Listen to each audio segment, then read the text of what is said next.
UAPA के लिए मैं 2008 या 9 में जब चिदम्बरम साहब होम मिनिस्टर थे, जब उसका अमेंडमेंट लाया गया, मैंने पार्लियामेंट में उसका अपोज किया था।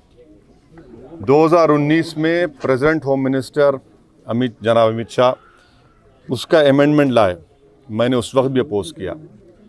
तो यूएपीए एक ड्रैकोनियन क़ानून है और इसकी जिम्मेदारी कांग्रेस और बीजेपी पर आयद होती है। दुनिया में कोई भी ऐसा देश नहीं है जहां पर कोई क़ानून में 120 दिन का डिटेंशन होता है।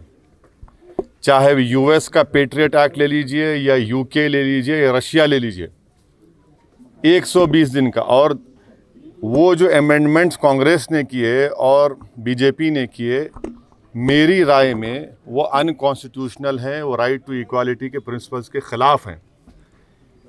इसीलिए हमने कहा कि मैं शुरू से यूएपीए का ख़िलाफ़ रहा हूँ और उसकी मुखालिफत की वजह यह है कि ये क़ानून को हमेशा, चाहे कांग्रेस हो या बीजेपी हो, माइनॉरिटीज़, दलित्स, ट्राइबल्स और जो किसी सरकार के ख़िलाफ़ होता है उनके ख़िलाफ़ इस्तेमाल होता है।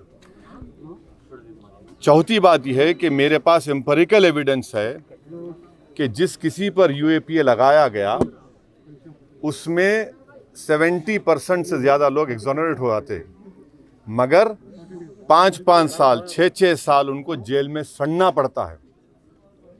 ये इसकी हकीकत है। रहा सवाल रेडिकलाइजेशन का, तो हम ये पूछना चाह रहे हैं कि बीजेपी पार्टी में खुद ऐसे 2 सांसद बैठे हैं जिन्होंने गोडसे को बड़ा देशभक्त कहा। अब ये रेडिकलाइजेशन है या नहीं है, बीजेपी बता दे। बीजेपी में एक मंत्री हैं जो अब मंत्री थे, अब एमपी हैं, जिन्होंने इखलाक के मारने वालों पर जो एक्यूज थे उनकी जनाजे पर फूलमाला चलाई। ये रेडिकलाइजेशन है, नहीं बताइए। तीसरा, बीजेपी में आज भी एक सांसद हैं झारखंड के जो अलीमुद्दीन को मारने वालों को, जो कोर्ट ने उनको कन्विक्ट किया था, वो जब बेल पर निकल के रहा हाई कोर्ट से, तो उनका फूल माला से इस्तकबाल किया। ये रेडिकलाइजेशन है, नहीं बताइए। बीजेपी हमको ये भी बता दे कि दिल्ली में जो फसादात हुए, एक मस्जिद के ऊपर चढ़कर मस्जिद के गुंबद के ऊपर जब ये झंडा लगाया गया था, वो रेडिकलाइजेशन है या नहीं है। कोरोना को कह दिया गया कि तबलीगियों ने फैलाया, कोरोना को भी आपने इस्लाम से जोड़ दिया, तो ये क्या है, रेडिकलाइजेशन ही नहीं है। तो हर चीज़ में रेडिकलाइजेशन कहाँ पर हो रहा है, किस पर हो रहा है?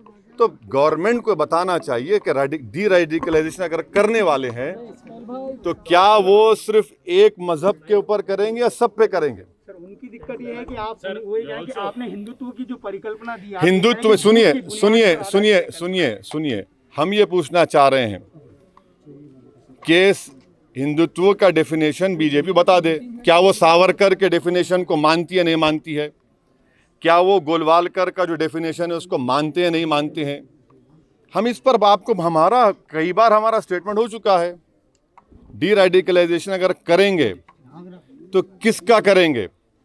जो जाकर कहते हैं कि आप अपनी दुकान में पटाखे मत बेचिए, जो महल्लों में अगर कोई तरकारी बेचने वाले आता है तो कहते हैं तू यहाँ पर मत आ, फ्रूट बेचने वाला तो बोलते तुम नहीं बेच सकते। किसका रेडिकलाइजेशन होना चाहिए, ये हम पूछना चाह रहे हैं। डी रेडिकलाइजेशन होना चाहिए। Well, that is the true definition as laid down by Savarkar in his book and Golwalkar in his book and by various other Sangh ideologues. West Bengal में इलेक्शन